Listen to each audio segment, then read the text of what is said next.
Look at the texture here. The original leather just crumbles away, leaving only the stuffing and the memory of its former glory.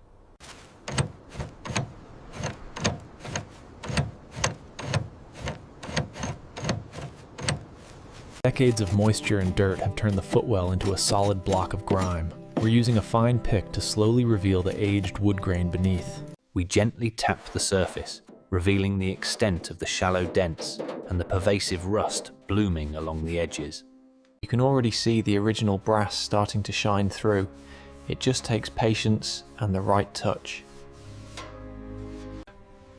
A first-person view reveals the extent of the wear. These cracked straps and dusty wooden supports required Decades of grime coat these chassis members. We're slowly revealing the extent of the corrosion beneath the hardened mud.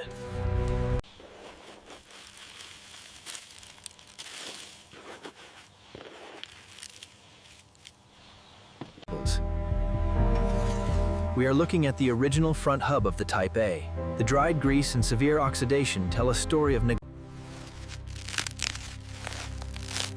As we peel back the upholstery, the extent of the degradation becomes clear. This brass housing, despite the soot and cracked lens, tells the story of the Type A. But the mount here is far too loose for the road. Years of road grime and moisture have caused significant corrosion here, binding the leaves together.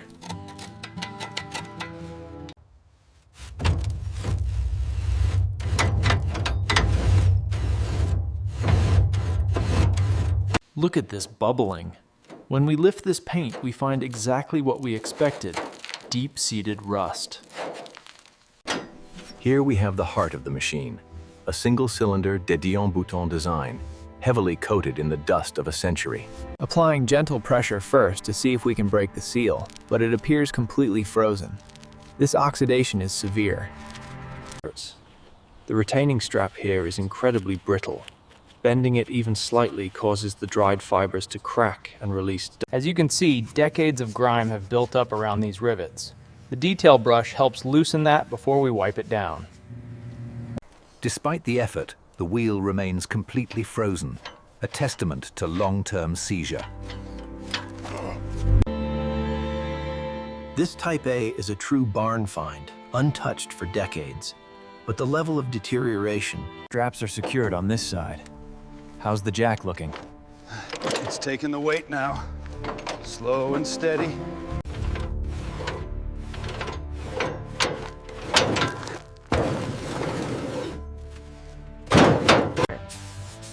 Soak the hub generously with penetrating oil, letting it seep deep into the rust. Then, use a... Keep it steady now, she's pulling hard. All right, almost there.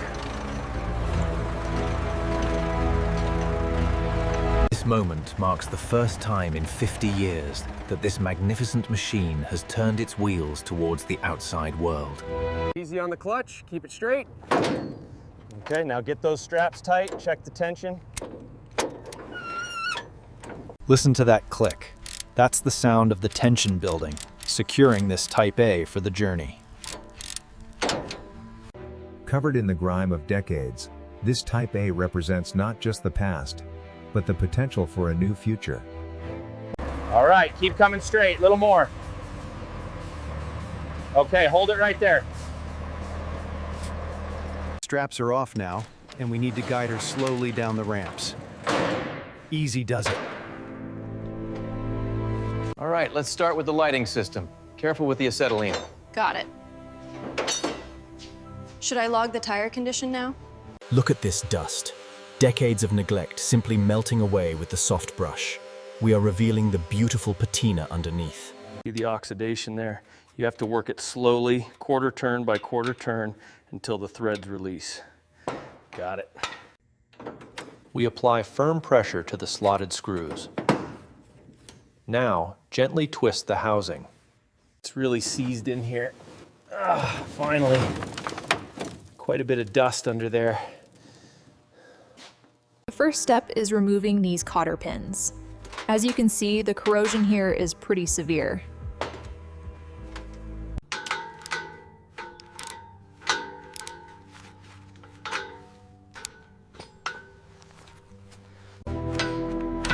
There we go, that was a tight one. Now we just carefully slide it off the hub. And once the wheel is off, you can really see the extent of the wear and the old grease caked around the hub. You have to be extremely careful with this wood. As you can see, it's very brittle. Look at all that corrosion trapped underneath. Gently pry beneath the aged brass.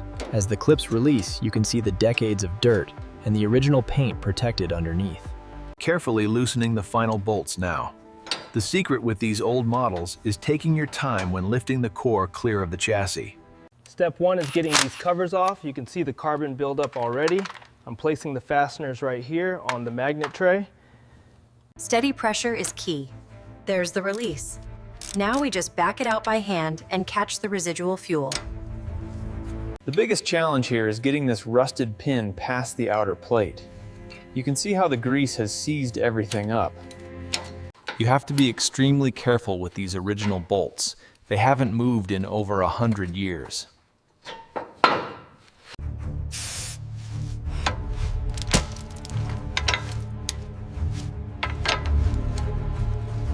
We're bringing the Type A axle down. It's heavy, so we need to make sure it settles just right on the support. After the teardown, the real work begins. Meticulously sorting these components ensures nothing is lost during the restoration. The beauty of the Type A is in its simplicity. We are pointing here to the mounting points for the engine assembly. This initial pressure washing is crucial. It reveals the extent of the preservation, showing us what we have to work with. We apply the foam heavily, letting it penetrate the caked-on grease. Then we work it in with a stiff brush. The brass components of the Type A require a careful soak in the cleaning solution to remove decades of tarnish before polishing.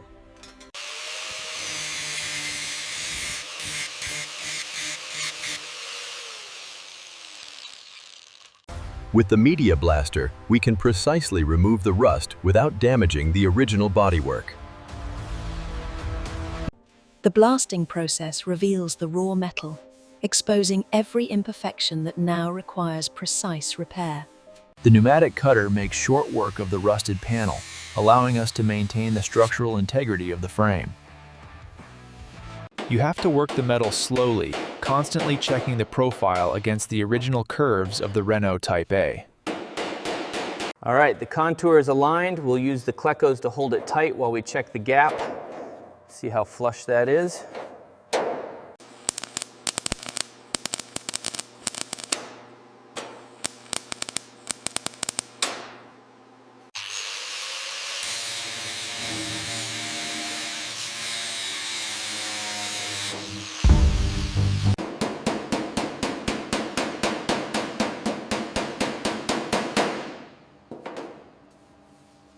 For the first coat, we use a soft gray epoxy. It's crucial to maintain a consistent distance and speed to get this smooth finish. The spreader moves with satisfying pressure, feathering the edges and flattening imperfections in one continuous motion. The long block allows us to identify the high and low spots, ensuring the panel is perfectly flat before the next stage of primer. Notice the gray slurry forming with each stroke. This is the key to achieving that silky smooth refinement we need before paint. Before the color goes on, we use a tack cloth to ensure the surface is absolutely pristine. As the maroon blooms over the primer, we see the meticulous process required to restore this elegant vintage finish. The key to a perfect base coat is consistent distance and smooth sweeps, especially on these classic curves. Applying the clear coat requires precision, ensuring a flawless, mirror-like finish over the vintage maroon. The infrared lamps ensure a flawless cure, locking in that deep maroon luster. This ultra-fine wet sanding is crucial for flattening the clear coat, removing those tiny imperfections before the final polish. As the pad spins, the compound breaks down the oxidized layer, revealing that deep mirror gloss underneath. The final stage uses a fine finishing polish, wiped away with a high-quality microfiber cloth to reveal the true depth of the maroon paint. The key is consistent pressure. You can see the tarnish just melt away, bringing back that brilliant shine. The brass on these early Renault models requires a delicate touch. You have to work the compound slowly, lifting away decades of oxidation. We take pride in our work. Notice the flawless chrome and the smooth rotation, ensuring this vintage wheel is ready for the road. After degreasing, it's critical to scrub these internal passages thoroughly before wiping the machine surfaces. Here we see the heart of the engine, the crankshaft, settling into its freshly lubricated bearings, a testament to early automotive craftsmanship. Once the spring is compressed, you can carefully insert the keepers. Make sure they seat securely in the groove before releasing the tension. Rebuilding the Type A's fuel system means focusing on the smallest parts, ensuring the tiny jets and gaskets are perfectly aligned. Ensuring the finish is flawless requires careful, smooth passes, transforming the chassis into a renewed foundation. Reassembling the suspension requires precision. Once the bolt is seated, we can use the impact wrench to secure it, giving us that satisfying mechanical rhythm. All right, slowly now. Watch the clearance on the flywheel. Looks good here, almost there. Okay, she's seated. Looks good up front. How's the alignment on your side? Clear. Bring it down slowly. Bringing the jewel-like richness back to the Renault. Each polished part meets the glossy body in deliberate, careful steps. Now we carefully align the mounts. There we are. The seat settles neatly into place, showcasing the craftsmanship against the original chassis. The key here is precision. We're using period-correct brass fittings set into this beautiful, warm varnished mahogany.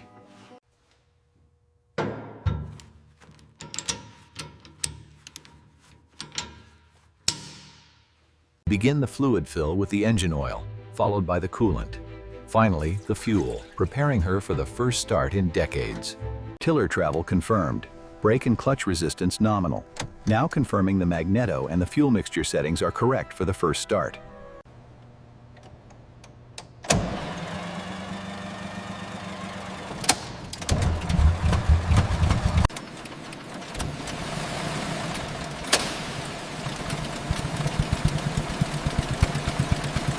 She's alive, smooth as silk.